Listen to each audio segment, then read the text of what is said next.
الرجال قوامون علی النساء بما فضل اللہ بعضهم علی بعض وبما انفقوا من اموالہم. تو قوام اللہ نے مرد کو کیوں بنایا، عورت کو کیوں نہیں بنایا؟ اور یہاں مرد کو بنائے جانے کی جو دو وجوہات بتائی گئی وہ کون کون سی ہیں؟ مہر، سب سے پہلے تو مہر دیتا ہے، پھر نان نفقہ وغیرہ، یعنی جو قربانی دیتا ہے اس کو صلہ بھی ملتا ہے، اور جو صلاحیت رکھتا ہے، یعنی دو چیزیں ہیں یہاں. کیونکہ آگے ایک آیت میں آئے گا وَلِلرِّجَالِ عَلَيْهِنَّ دَرَجَةٌ، مردوں کے لیے عورتوں پر ایک درجہ فضیلت ہے. تو وہ جو درجہ ہے وہ بھی یہاں قوام کے ساتھ ہی ملا کر اگر سمجھ لیں بات تو وہاں اور آسانی ہو جائے گی کہ درجہ حاصل کرنے کے لیے والذین اوتوا العلم درجات، مثلا وہ لوگ جنہیں علم دیا گیا ان کے درجات ہیں. اب وہ درجات کیوں ہیں؟ اس لیے کہ انہوں نے علم کے حصول میں اپنا مال لگایا، اپنی قوت لگائی، اپنی صلاحیت لگائی، اور بذا اوقات یہ ہے کہ ان کو اللہ نے وہ ایک ذہنی وہ بھی فضیلت بھی دی کہ مینٹلی اللہ نے ان کو وہ سب کچھ حاصل کرنے کے کیپیبل بنایا. یعنی دو چیزیں آ جاتی ہیں. نمبر ایک کہ اللہ کی طرف سے وہبی صلاحیت، وہبی کا مطلب ہے عطا، بخشش ہے اللہ کی. جیسے پیچھے فرمانا ان اللہ اصطفیٰ آدم و نوحا و آل عمران علی العالمین، سورۃ آل عمران میں آتا نا، اللہ نے چن لیا آدم علیہ السلام کو، نوح علیہ السلام کو، آل عمران کو، جہان والوں پر. حضرت مریم کو اللہ تعالیٰ نے کیا فرمایا؟ یا مریم ان اللہ اصطفاکی وطہرکی واصطفاکی علی نساء العالمین. اللہ نے ان کو چن لیا. ہم میں سے کوئی عورت حضرت مریم ہو نہیں سکتی، یہ اللہ کا اپنا فیصلہ ہے. تو اس میں یہ کیا کہ بما فضل اللہ بہ بعضهم علی بعض، یہ اللہ کی اپنی تقسیم ہے. ہم اس میں نہ کوئی اعتراض کر سکتے ہیں اور نہ ہی کوئی ناراضگی اور نہ شکوہ، کہ وہ جو چاہے کرے، اس کی اپنی مخلوق ہے. مثلا آپ کے پاس 10 جوڑے ہیں کپڑے کے، اور اس میں سے آپ کسی خاص موقع پر پہننے کے لیے ایک چن لیتے ہیں کہ یہ پہنوں گی آج، تو اب اس پر کیا جو باقی نہیں چنے گئے ان کو ناراضگی ہونی چاہیے؟ نیچے آپ ان سب کو پہن لیں اور جس کو آپ نے چن لیا وہ 10ویں نمبر پہ اوپر سب کے اس کو پہن لیں. یہ ہو سکتا ہے؟ پاسبل نہیں نا، کہ ممکن ہے. نماز پڑھانے کے لیے ایک ہی امام بن سکتا ہے نا، یہ تو نہیں ہو سکتا ایک مقتدی اور باقی سب امام. تو یہ اللہ تعالیٰ نے دنیا کا نظام چلانے کے لیے ایک ترتیب قائم رکھی کہ بعض چیزوں کے لیے بعض لوگوں کو چن لیا اور ان کو پھر اس طرح کی صلاحیتیں بھی عطا کر دیں. اسی طرح مرد اور عورت میں سے مرد کو چن لیا کس کام کے لیے؟ محافظ، مدبر، قیم، قوام بنانے کے لیے، اور اس کے لیے اسے خود صلاحیت بھی دی، جیسے جسمانی قوت زیادہ دی، کرج دی، بہادری دی. اور دوسری طرف عورت کو ماں بننے کے لیے چن لیا اور اس کے لیے اسے صلاحیت بھی دی. اور میں نے آپ سے یہ کہا تھا کہ بسا اوقات عورت مردوں والے سب کام کر لیتی لیکن کوئی مرد ماں نہیں بن سکتا. تو عورت کو بھی چن لیا لیکن کسی اور کام کے لیے چن لیا. تو گھر کے ایک سیٹ اپ کے لیے مرد کو قوام کی حیثیت میں چن لیا. یہ اللہ کا اپنا فیصلہ ہے. اگر ہم اس فیصلے کے خلاف جائیں گے اپنا نقصان کریں گے. مثلا اگر ہم یہ کہیں کہ اللہ تعالیٰ نے تو چن لیا مرد کو، ہم اس فیصلے پہ راضی نہیں، ہم قوام بننا چاہتے ہیں، ٹھیک ہے لائیے نکالیے مہر دیں میاں کو، اسے گھر میں آرام کرنے کے لیے چھوڑ دیں اور آپ نکل جائیں کام کرنے کو، اور ساتھ بچے بھی پیدا کریں، ان کی بھی تعلیم و تربیت کریں اور خوش ہوں. نہیں، یہ اللہ کے فطرت کا ایک فیصلہ نا. ہم رات کو اگر دن بنانے پہ تل جائیں کیا کریں گے؟ لڑ مریں گے اپنے آپ سے. رات رات ہی رہے گی، دن نہیں بن سکتا. اللہ نے رات کو اپنی جگہ چن لیا، دن کو اپنی جگہ چن لیا، دونوں کو اپنا اپنا کام دیا. تو اگر کوئی عورت مرد بننے کے شوق میں اپنی نسوانیت کو ختم کرتی ہے، اپنی نسوانیت کو ضائع کرتی ہے، تو وہ اپنے آپ پر بہت بڑا ظلم کرتی ہے. کبھی بھی مرد بننے کے شوق میں مبتلا نہ ہو اور مرد بننے کی خواہش نہ کریں، اس لیے کہ اللہ تعالیٰ نے آپ کو فزیکلی عورت بنایا ہے. ایسا ہے کہ ایک کتاب ہے مین دا ان نون، اس کتاب کو لکھنے والے ہیں ڈاکٹر ایلیکس کیرل. یہ خاتون ہے، مرد مجھے نام سے نہیں معلوم ہو رہا.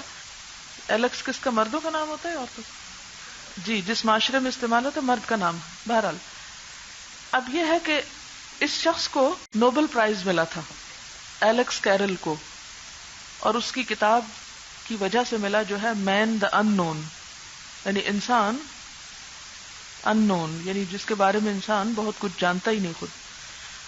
اس نے عورت اور مرد کے درمیان جو تحقیق کی اور جس نتیجے پہ وہ پہنچا، وہ کہتا ہے، اصل ٹیکسٹ انگلش میں بھی موجود ہے میرے پاس لیکن یہاں اردو ترجمہ بتاتی ہوں کہ سب کو سمجھ میں آ جائے.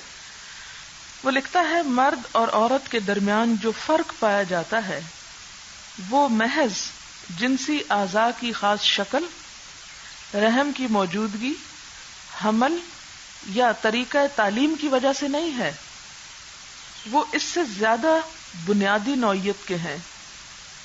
وہ خود نسیجوں کی بناوٹ سے پیدا ہوتے ہیں.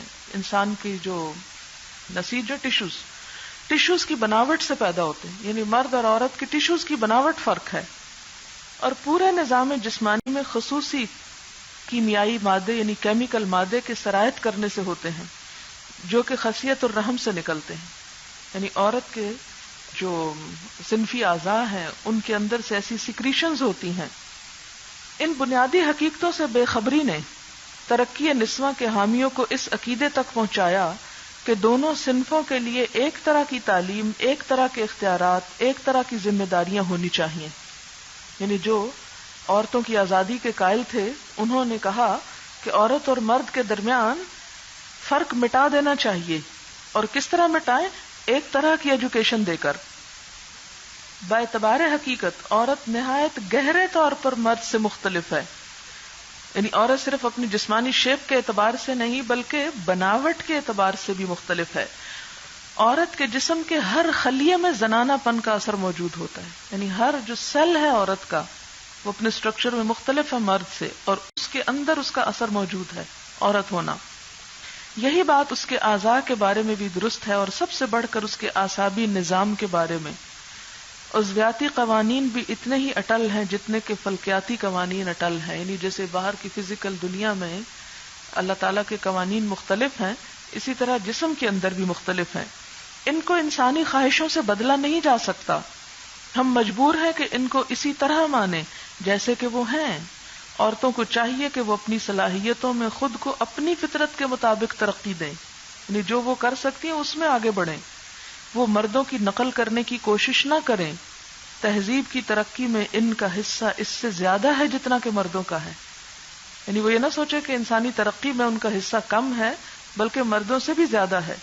انہیں اپنے مخصوص عمل کو ہرگز نہیں چھوڑنا چاہیے. اور آپ دیکھیں کہ عورتوں کے اندر بہت سی بیماریاں پیدا ہی اس وجہ سے ہوتی ہیں کہ وہ اپنے دماغ سے اور اپنے ساری سوچ سے اپنی فطرت کے خلاف کام لیتی ہیں. جسمانی طور پر اللہ نے انہیں عورت بنایا لیکن وہ سوچتی مردوں کی طرح یا مرد بن کر رہنا چاہتی ہیں، تو ایسی صورت میں وہ اپنے آپ سے ایک جنگ کا شکار ہوتی، جس کے نتیجے میں کوا چلا ہنس کی چال اپنی بھی بھول گیا. وہ خود بھی وہ نہ رہی جو انہیں ہونا چاہیے تھا. تو اس وجہ سے اللہ تعالیٰ نے دونوں کا جو دائرہ کار ہے وہ مختلف رکھا ہے. ایک اور بات یہاں پر بتاؤں گی کہ امریکی خواتین میں آج کل ایک نئی تحریک ابھر رہی ہے جس کو وومنز موومنٹ سیکنڈ کہا جاتا ہے. اس کے علمبرداروں کے دعوے کے مطابق یہ قدیم تحریک نسواں ہی کی زیادہ وسعت ہے، مگر زیادہ صحیح بات یہ ہے کہ یہ اس بات کا اعتراف ہے کہ قدیم تحریک نسواں یعنی پہلی جو وومن موومنٹ تھی ایک غیر حقیقی تحریک تھی، اس لیے اس پر نظر ثانی کی ضرورت پیش آئی. ایک مبصر نے بجا طور پر اس کو تحریک میں خاموش تبدیلی کوائٹ شفٹ قرار دیا ہے. امریکی ماہنامہ سپان SPAN جولائی 1989 میں اس تحریک کا ایک تعارف شائع ہوا ہے.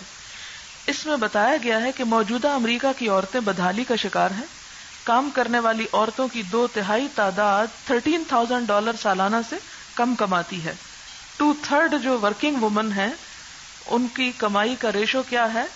$13,000 سالانہ سے کم کماتی ہے، جو امریکہ میں زندگی گزارنے کے لیے ناکافی ہے. حمل، بچوں کی نگہداشت اور دوسرے عورتوں کے مسائل نے عورت کو سخت پریشانی میں مبتلا کر دیا ہے. واضح ہو کہ امریکہ میں 25 سے 45 سال کے درمیان کی عورتوں کی 70% تعداد دفتروں اور کارخانوں میں کام کرتی ہے، مگر عورتوں کو عام طور پر مردوں سے کم تنخواہ ملتی ہے. یعنی چیپ لیبر ہے. بڑے عہدے انہیں حاصل نہیں. تحریک نسواں اول کا سارا زور اس پر تھا کہ عورت اور مرد ہر اعتبار سے برابر ہیں. عورتوں کو اگر آزادی مل جائے تو وہ مردوں کی طرح اپنی زندگی تعمیر کر لیں گی. یعنی پہلا جو تھا ایک جذباتی نعرہ یہ تھا. اب عورتوں کو مکمل آزادی مل گئی, مردوں جیسے مواقع مل گئے, مگر اب معلوم ہوا کہ عورت کو آزادی کے ساتھ پروٹیکشن کی ضرورت ہے.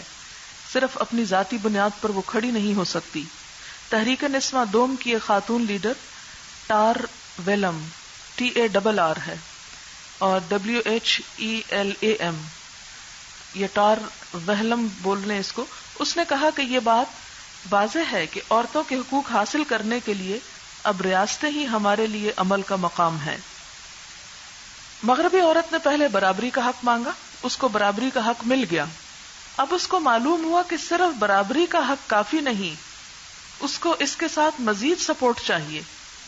وہ گھریلو قوام کو اپنا قوام بنانے پہ راضی نہ ہوئی, نتیجتاً وہ حکومت کو اپنا قوام بنانا چاہتی ہے کہ جو اسے پروٹیکٹ کرے.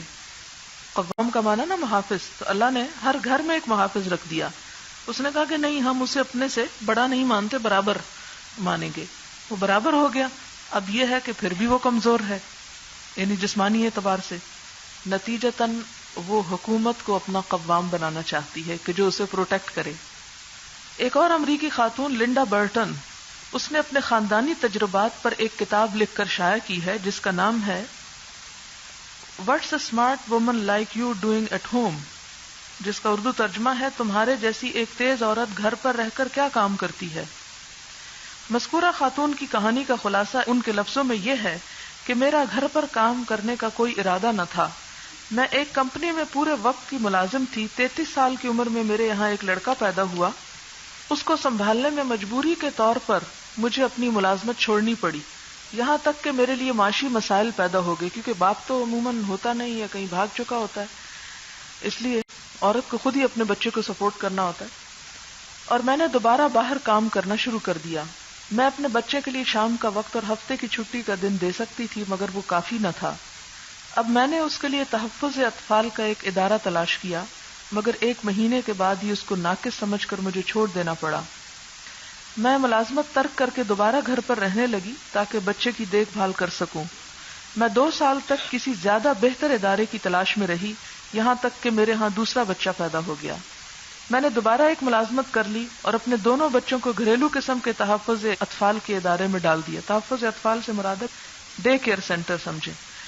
مگر اس کی کارکردگی پر مجھے اطمینان نہ ہوا. آخر کار میں نے خود اپنے گھر پر انفرادی خدمات حاصل کی, یعنی گھر پر کسی کو بلا کر یہ کام شروع کرایا. میں نے پایا کہ آپ خواہ کتنا ہی قاعدہ قانون بنائیں, کتنا ہی زیادہ رقم خرچ کریں, مگر یہ ناممکن ہے کہ ایک شخص کی محبت دوسرے کے لیے خریدی جا سکے. یعنی بچے کو اگر کیئر مل رہی ہے تو محبت نہیں مل رہی. میں ایک ایسا شخص چاہتی تھی جو نرم مزاج اور محبت کرنے والا ہو, جو مستعد اور کسی قدر پرمزاح ہو. ایک زندہ شخص جو میرے بچوں کی تخلیقیت, کریٹیوٹی کو بڑھائے, وہ ان کو تفریح کے لیے باہر بھی لے جائے, وہ ان کے تمام چھوٹے چھوٹے سوالوں کا جواب دے سکے, وہ ان کو میٹھی نیند سلائے. آہستہ آہستہ اور تکلیف دہ طور پر میں اس حیرت ناک واقفیت تک پہنچی کہ جس شخصیت کو میں برسوں سے تلاش کر رہی تھی وہ میری اپنی ناک کے نیچے موجود ہے, یعنی میں خود. یہ ہے وہ کام جو میرے جیسی تیز عورت اپنے گھر کے اندر کر رہی ہے. یعنی ایک سمارٹ خاتون جو ہے, جسے کہا جاتا ہے تم گھر میں کیا کر رہی ہو, یہ ہے وہ کام جو وہ سمارٹلی گھر میں کر رہی ہے. پھر اسی طرح امریکی خواتین جنگ میں جو شریک ہوئی, اسی طرح رشین بھی, تو ان کے بھی تجربات جو ہیں وہ بڑے بھیانک ہیں. دوسری عالمی جنگ 1941 چھڑی تو روسی حکومت نے اپنے شہریوں سے جذباتی اپیلیں کی اور مادر وطن مدر لینڈ کو بچاؤ کا نعرہ دیا.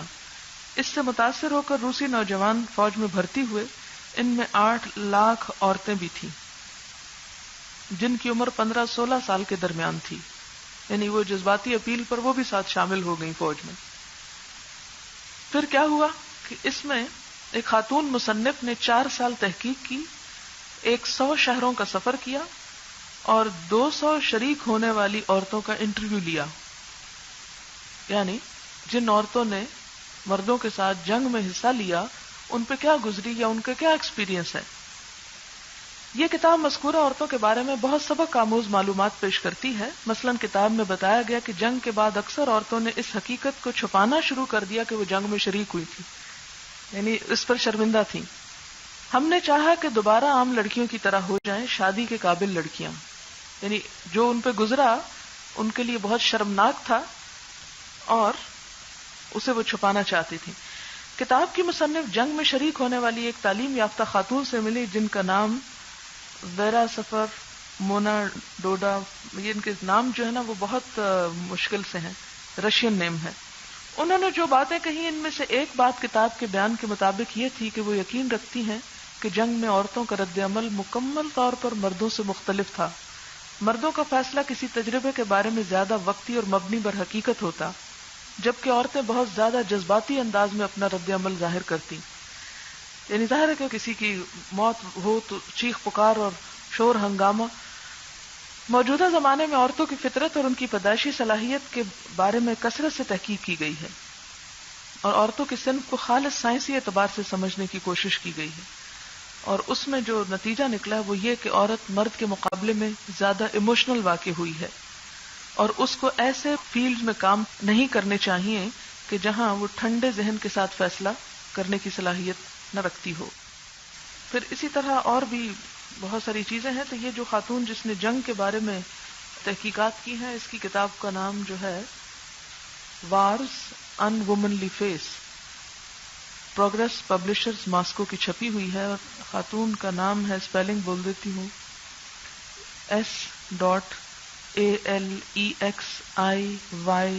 SALEXIYERICH.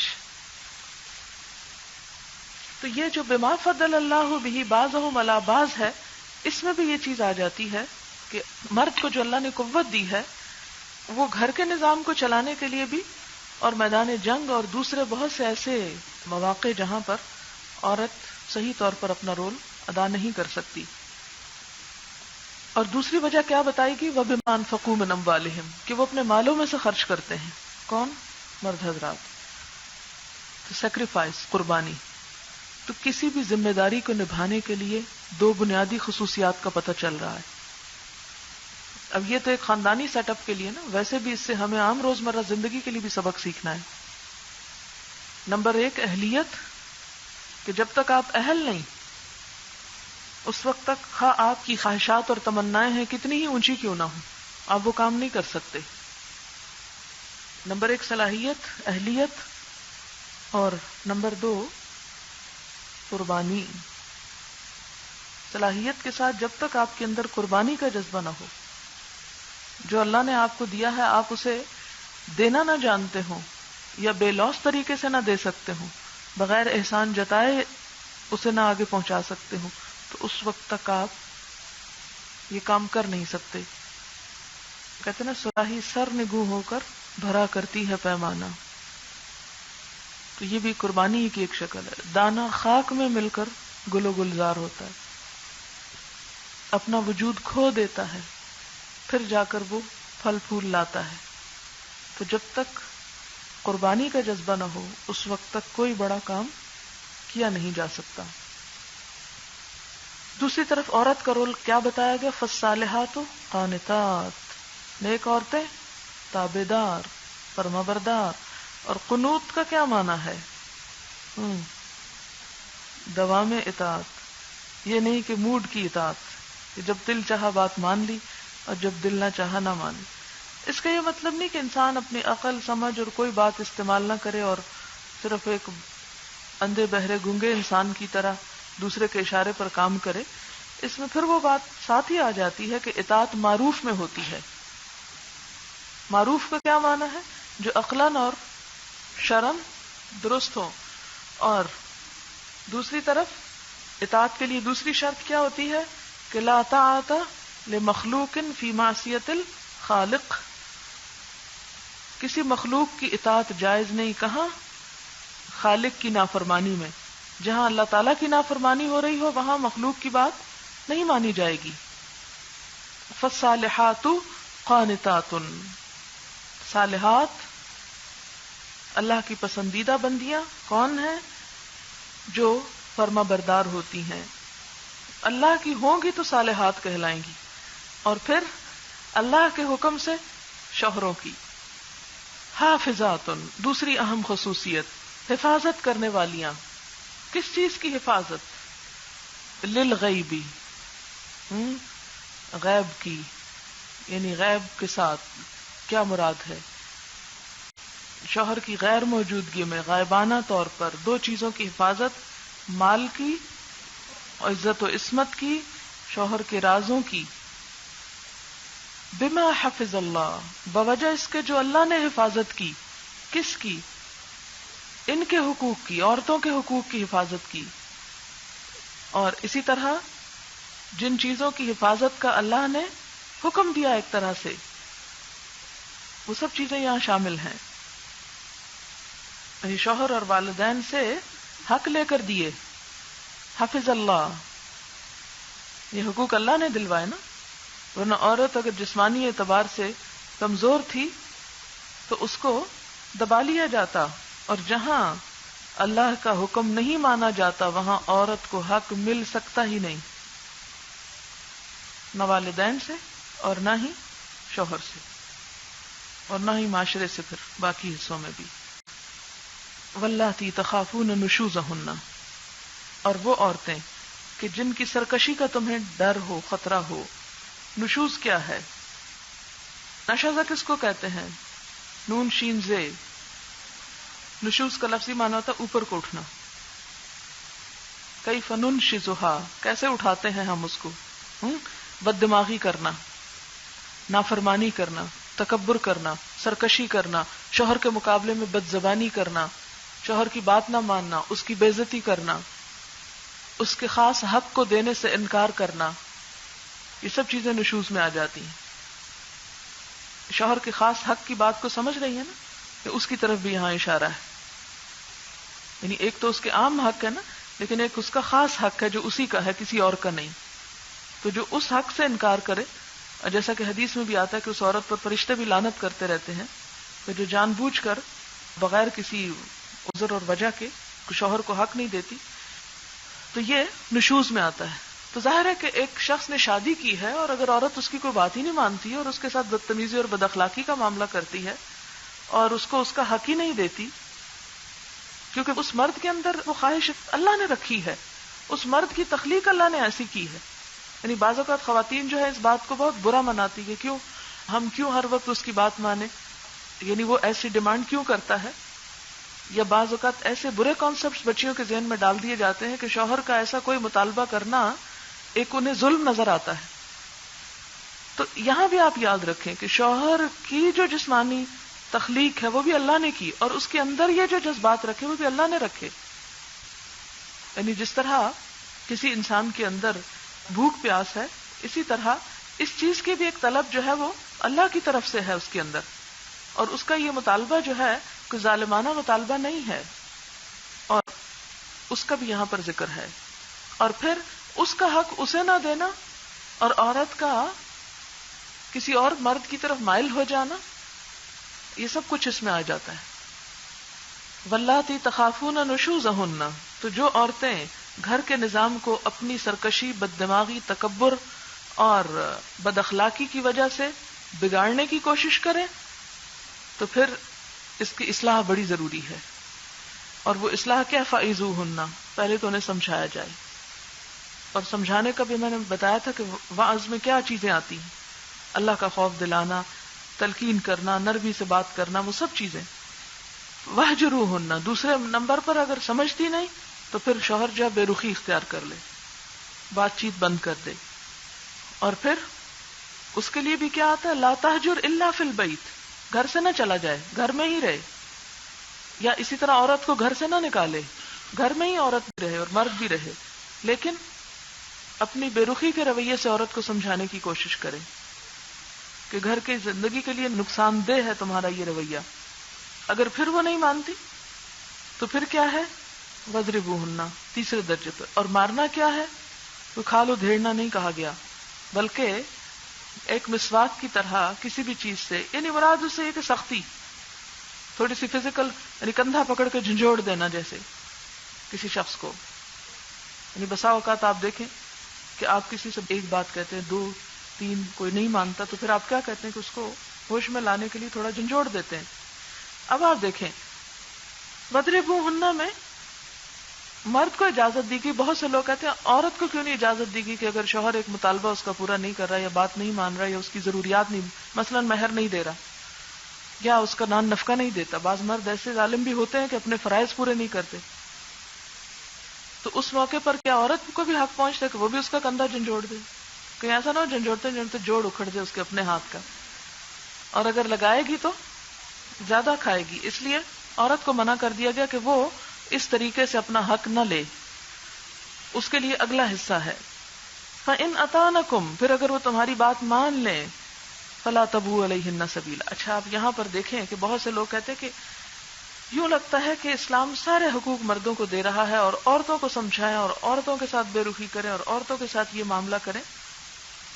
اب آپ دیکھیں کہ اللہ تعالیٰ یہ حکم کیوں دے رہا ہے، یہ مرد کو کیوں کہہ رہا ہے کہ وہ عورت کو راہ راست پر لانے کی کوشش کریں جب عورت کے اندر بگاڑ آئے.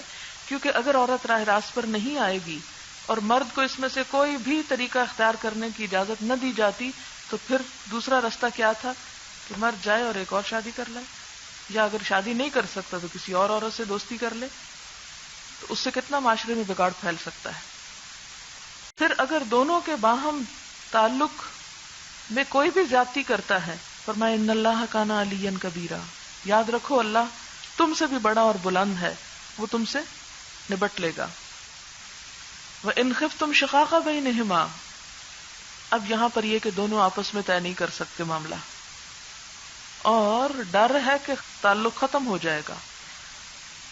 یہ شقاق جو ہے اختلاف ہے جو دشمنی کی حد کو پہنچ جائے.